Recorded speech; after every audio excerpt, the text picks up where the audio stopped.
목포역 대합실에는 여전히 그 시절의 냄새가 남아 있었습니다. 기름 냄새, 철로 위에 스미는 녹슨 철의 냄새, 그리고 출발을 앞둔 기차의 기척. 장태섭은 그 풍경이 좋았습니다. 그는 오늘도 여느 때처럼 역 한쪽에 앉아 시간표를 정리하고 있었습니다. 은퇴 후 자원봉사자로 일하며 하루의 시작을 기차와 함께 여는 것이 그의 유일한 낙이 되었죠. 태섭의 손은 오래된 펜을 쥐고 있었지만 그 눈길은 자주 창밖으로 향했습니다. 목포역 플랫폼엔 늘 지나가는 사람들이 있었고 그 중엔 가끔 낯익은 실루엣이 보이기도 했습니다. 그럴 때마다 그는 속으로 중얼거렸습니다. 정미는 아닐 거야. 그럴 리 없죠. 그가 정미를 처음 본 것은 50년 전 여름이었습니다. 대학교 방학 중이던 태섭은 군 복무 중 열차 정비병으로 배치돼 있었고 정미는 친구 결혼식 때문에 목포에 내려와 있었죠. 그해 유난히 해가 길었던 7월. 정미는 철길 건너 작은 책방 앞에서 조심스레 종이책을 고르고 있었습니다. 그리고 그날을 마지막으로 두 사람은 다시 만나지 못했죠. 그렇게 오랜 시간이 흘렀지만 태섭은 여전히 목포역을 떠나지 못하고 있었습니다. 역은 그에겐 과거로 이어지는 유일한 통로였으니까요. 해가 뉘엿뉘엿 지고 대합실에도 어둠이 스며들 무렵 태섭은 슬며시 자리에서 일어났습니다. 시간표 정리는 끝났고 저녁거리를 사러 근처 시장으로 향하려던 참이었습니다. 그런데 역사관 옆길로 접어든 그 순간 어딘가에서 익숙한 냄새가 풍겼습니다. 고추장에 살짝 탄 설탕 냄새, 튀김기름 냄새, 그리고 진한 멸치 육수 향. 그 냄새를 따라 골목 안쪽으로 발걸음을 옮기자 허름하지만 정갈한 간판 하나가 눈에 들어왔습니다. 정미분식. 태섭은 순간 발걸음을 멈추었습니다. 정미라는 이름이 새겨진 그 하얀 간판은 오래되고 발에 있었지만 그의 기억 속 이름과 묘하게 겹쳐 보였죠.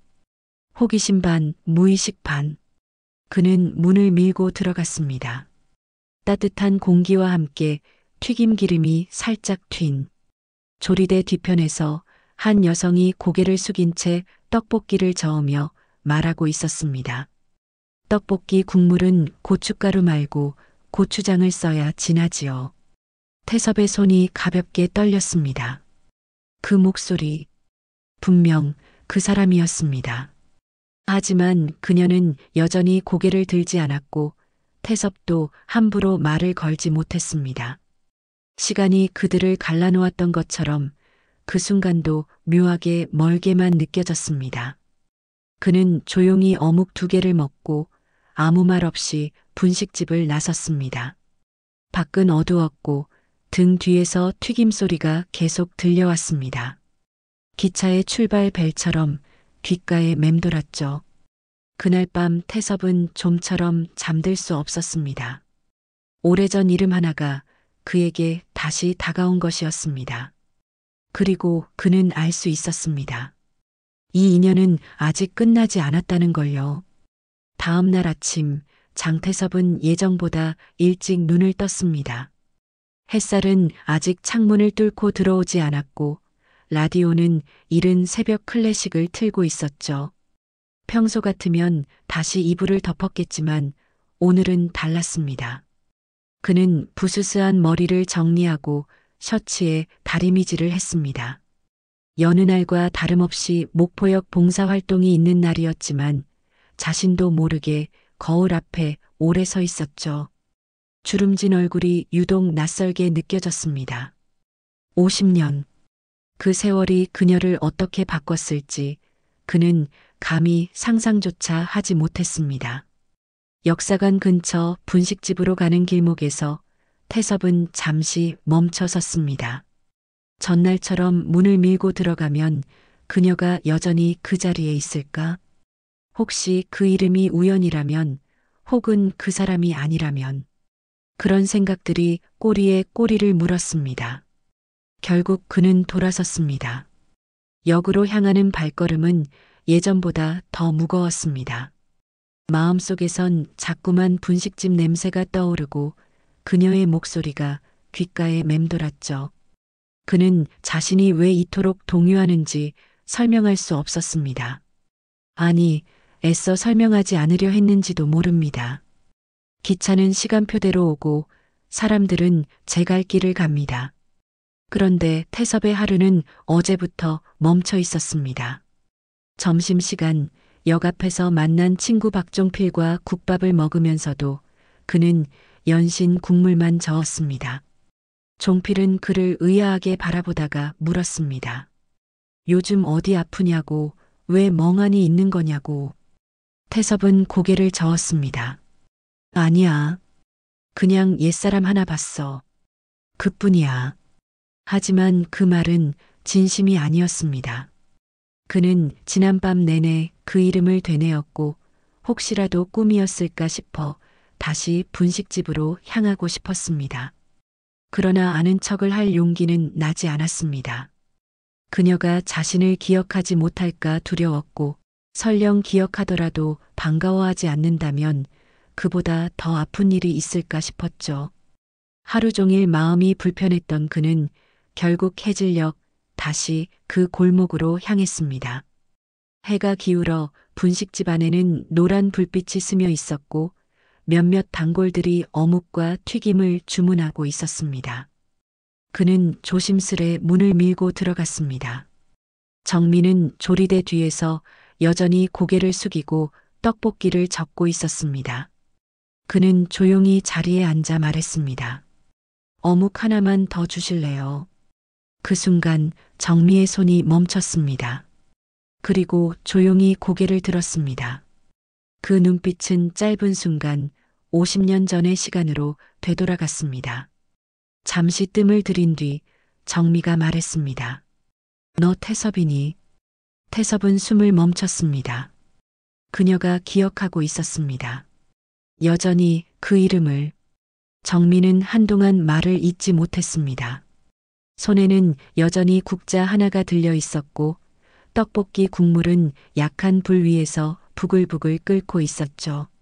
장태섭은 정미의 시선을 마주한 채 서 있었습니다. 서로 아무 말도 하지 않았지만 그 침묵엔 말보다 더 많은 이야기들이 담겨 있었죠.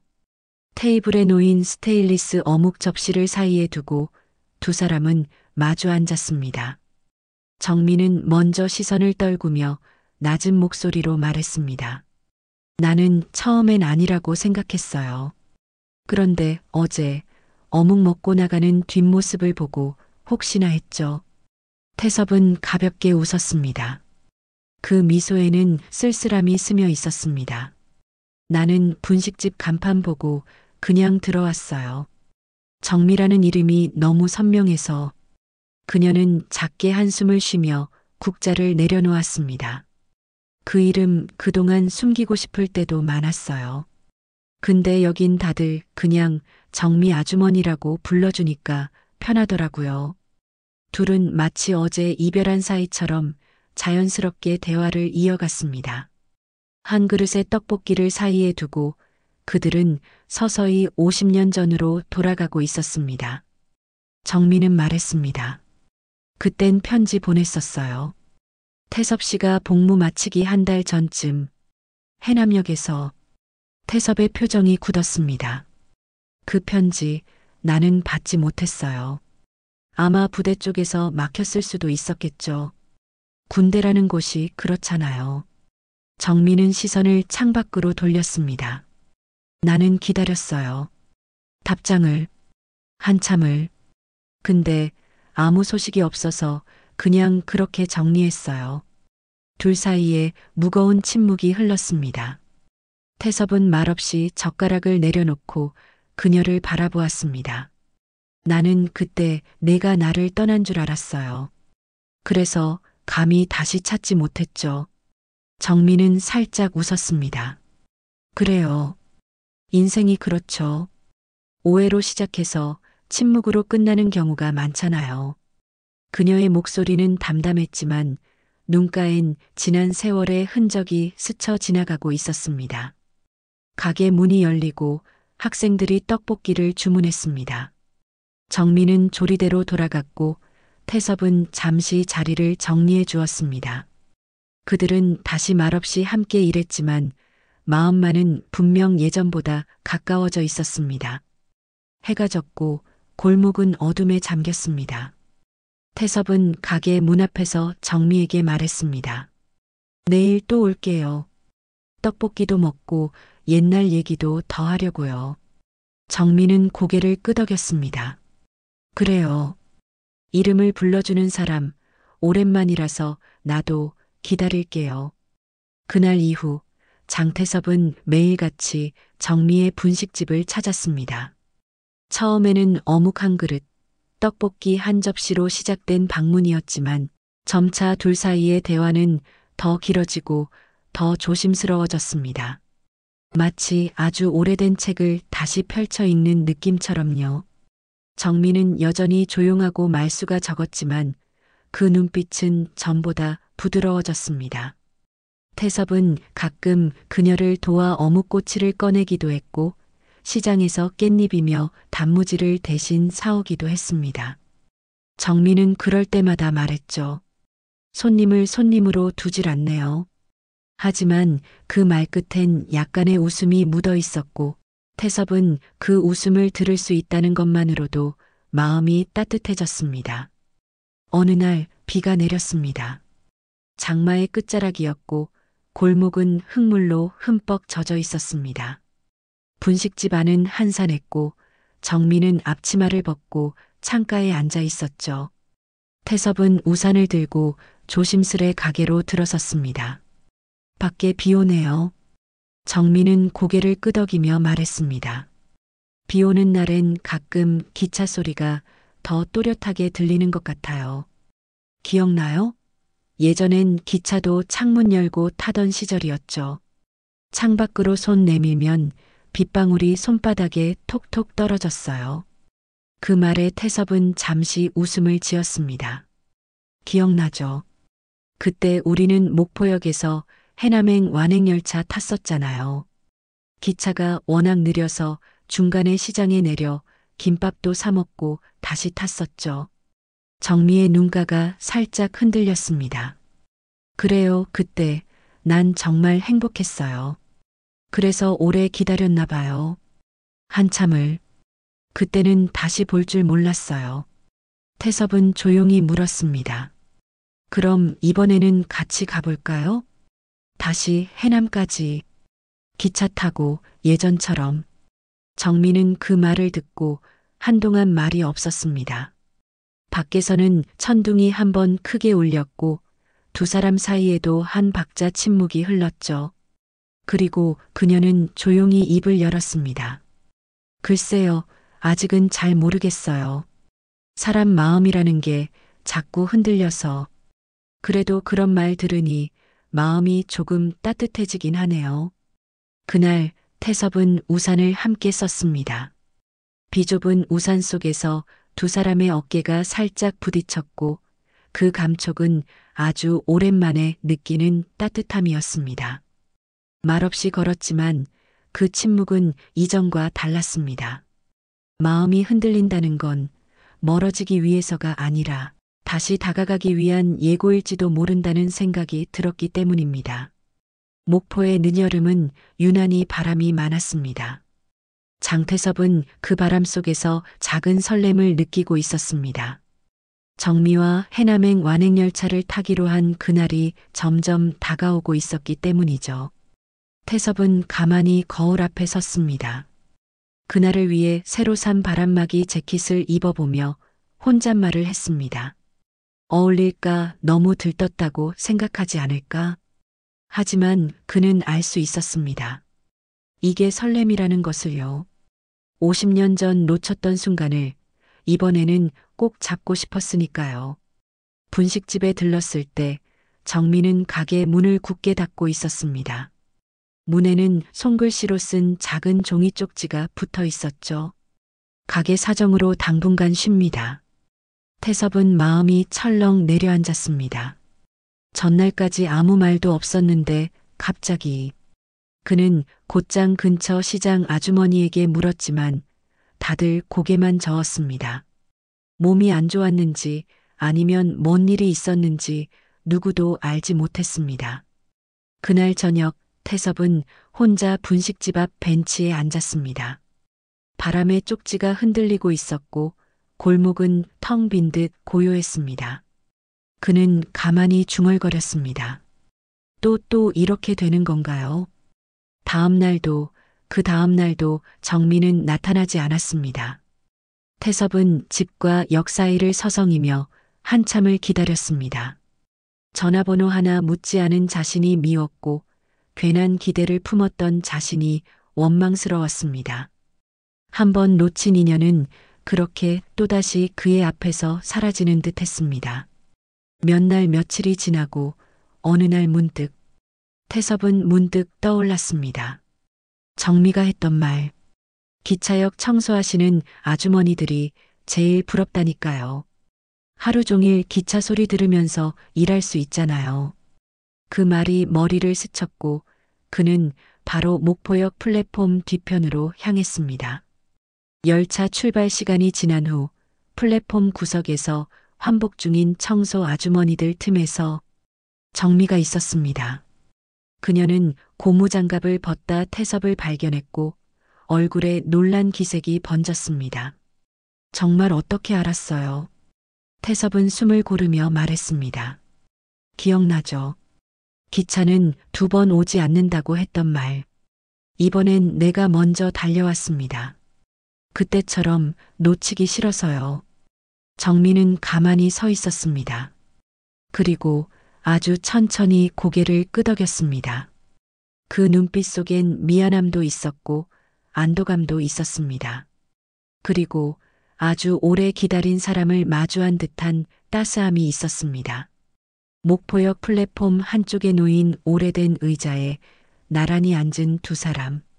청소를 막 마친 정민은 손에 든 고무장갑을 천천히 접어 가방에 넣고 있었습니다.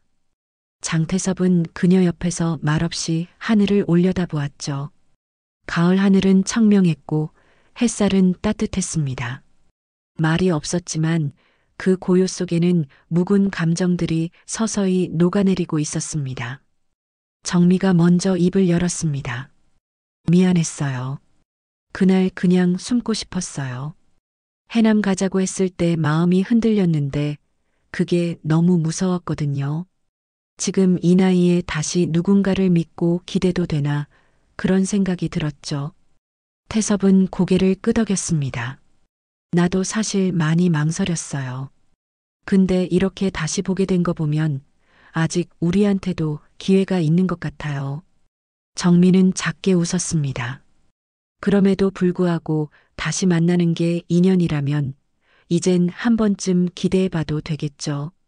잠시 후 역 대합실을 지나던 철도원 아저씨가 그들에게 말을 걸었습니다. 태섭 씨, 이번 주 토요일 완행열차 좌석 2장 남았는데 필요하시면 미리 예매해 드릴까요? 정민은 놀란 눈으로 태섭을 바라보았습니다. 그는 슬며시 미소 지으며 고개를 끄덕였습니다. 부탁드릴게요. 해남까지 2 사람요. 정민은 입술을 굳게 다물었습니다. 하지만 그 표정은 단단해진 듯 보였고 마치 마음을 정리한 사람처럼 맑았습니다. 햇살이 그녀의 머리카락에 닿아 금빛으로 빛났고 그 순간 태섭은 다시 확인했습니다. 지금 이 순간 놓치지 않겠다고요.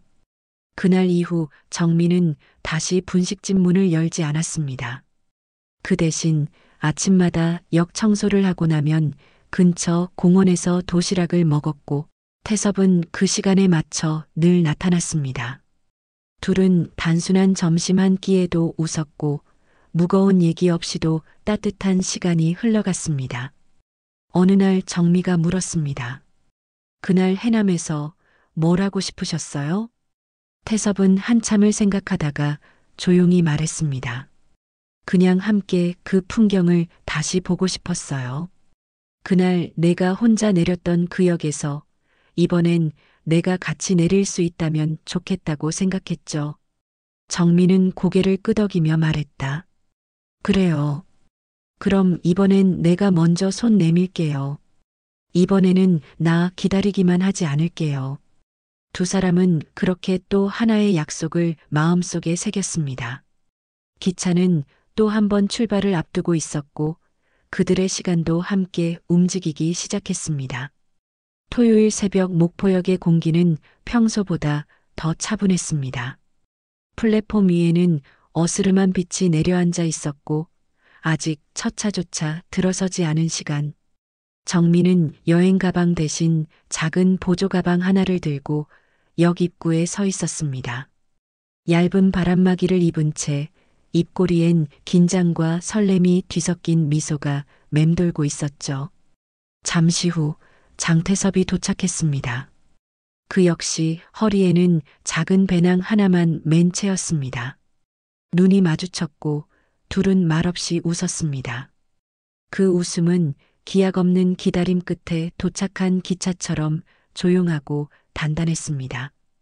기차에 올라 나란히 앉은 두 사람은 한참 동안 말이 없었습니다. 창밖으로 스쳐가는 풍경이 익숙하면서도 낯설었고 그 속에 녹아있는 세월의 색이 두 사람의 눈동자 속을 잠시 적셨습니다. 정미가 먼저 입을 열었습니다. 이 기차 예전이랑은 다르네요. 좌석도 바뀌고 소리도 다르고 그런데 창밖 풍경은 그대로인 것 같아요. 태섭은 고개를 끄덕였습니다. 우리만 변했겠죠. 세월이 그랬던 것처럼. 기차가 느릿하게 움직이기 시작했습니다. 시골 역들을 하나씩 지나치며 때로는 기다리기도 했고 때로는 짧은 정차로 스쳐 지나가기도 했습니다. 그 모습이 마치 사람과 사람 사이의 관계 같다는 생각이 들었습니다.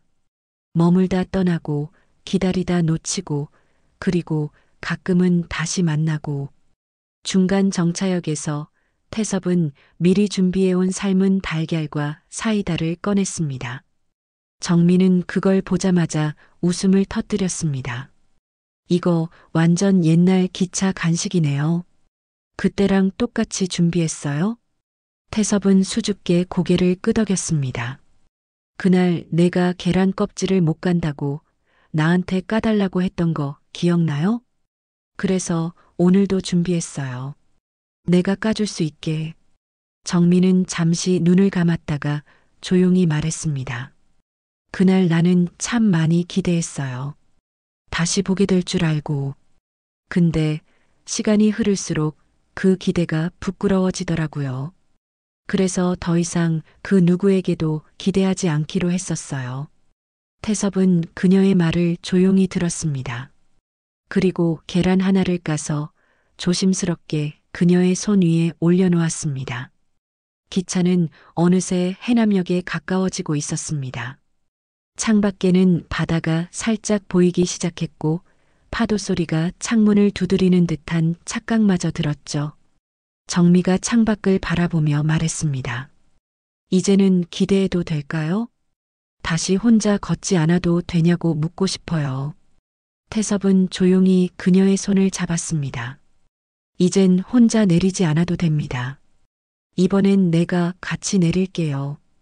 기차는 해남역에 멈췄습니다. 문이 열리고 두 사람은 천천히 플랫폼을 걸어 내려갔습니다. 기억 속에 묻혀있던 이름들이 다시 불려지고 오래 닫혀있던 감정이 하나씩 열려가고 있었습니다. 해남역에 도착한 정미와 태섭은 조용히 역사 밖으로 걸어 나왔습니다. 바닷바람이 생각보다 강했지만 두 사람은 그저 평온한 얼굴이었습니다. 역 앞에는 오래된 벤치가 그대로 있었습니다. 그들이 처음 함께 앉았던 자리. 그날 이후 50년의 세월이 흘렀지만 벤치는 여전히 두 사람을 기다리고 있었던 듯 그 자리에 있었습니다. 정미가 조심스럽게 앉았습니다. 손등으로 바람에 날린 머리카락을 정리하면서 작게 웃었습니다. 그때는 이 벤치가 참 낯설었어요. 이곳에서 너를 보내고 혼자 집으로 가던 길이 어찌나 길던지 태섭은 그녀 옆에 앉아 말했습니다. 나도 그때 왜 너를 따라 내리지 못했는지 오랫동안 스스로에게 물었어요. 그땐 너무 어렸고 용기도 없었죠. 지금이라면 꼭 잡았을 텐데. 그녀는 가만히 그의 손등에 손을 올렸습니다. 괜찮아요. 지금 잡아줬잖아요. 지금 이 순간 나를 다시 데려왔으니까. 그들은 그렇게 해남역 앞에서 한참을 머물렀습니다. 마치 놓쳤던 시간들을 하나씩 주워 담듯 그 벤치 위에 오래 앉아 있었습니다. 정민은 시장 골목에서 어묵을 사와 둘이 나눠 먹었고 태섭은 근처 서점에서 손수건 2장을 샀습니다. 하나는 정미에게, 하나는 자신에게. 해가 지고 어둠이 내렸을 때 그들은 다시 기차에 오르지 않았습니다. 그날 밤 해남 읍내의 작은 여관에 방 하나를 잡았고 낯선 듯 익숙한 공간에서 짧은 밤을 보냈습니다. 그 밤은 조용했고 감정이 과하지도 않았습니다. 다만 말없이 등을 맞대고 누워 있는 것만으로도 서로의 온기가 가슴속에 스며들었습니다. 다음 날 아침 태섭이 묻습니다. 우리 목포로 돌아가면 어떻게 할까요? 정민은 창밖을 바라보다가 천천히 대답했습니다. 나는 내 옆에 있고 싶어요. 그게 집이든 분식집이든 어디든 상관없어요. 이제 혼자 있는 건 싫거든요. 태섭은 가방에서 작은 봉투를 꺼냈습니다. 그 안엔 오래된 메모지와 작게 접힌 사진 한 장이 들어 있었습니다. 사진 속엔 젊은 시절 정미의 모습이 있었습니다. 그리고 메모지에는 단 한 문장이 쓰여 있었습니다. 이번엔 내가 같이 내릴게. 정미는 조용히 눈을 감았습니다. 그 문장을 가슴 깊이 새기는 듯한 표정이었습니다. 그리고 이내 웃었습니다. 슬픔도 아니고 후회도 아닌 정말 오래 기다려온 감정이었습니다. 그날 이후 두 사람은 목포로 돌아와 함께 지내기 시작했습니다. 정민은 분식집을 다시 열지 않았고 태섭은 여전히 역 봉사활동을 이어갔습니다. 다만 이제 그의 옆에는 매일 점심 도시락을 싸들고 오는 동행이 있었습니다. 목포역 대합실 끝자락 두 사람이 나란히 앉은 그 자리에는 더 이상 기다림이 아닌 오늘이 자리하고 있었습니다. 정민은 가끔 말했습니다.